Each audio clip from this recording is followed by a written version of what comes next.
لو قدامك دلوقتي عقد عمل في الخليج ب 4000 دولار كندي أو هجرة لكندا، هتختار مين؟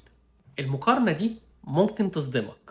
في كندا المعيشة الأساسية الفرد ممكن تعدي 3000 دولار كندي شهريا، أما في الخليج وطبقا لتجارب أصدقاء ومتابعين هناك تقدر كشاب أعزب تعيش براحة ما بين 1100 ل 1650 دولار كندي، وأحيانا أقل لو سكن مشترك.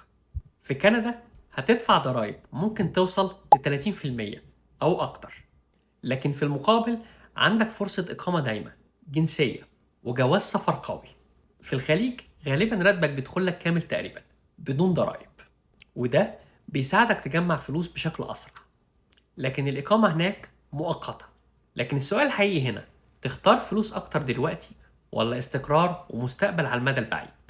اكتبولي تحت في التعليق، تيم الخليج ولا تيم كندا؟ ولو عاوز تشوف الفيديو كامل انت عارف تلاقي الفيديو فين.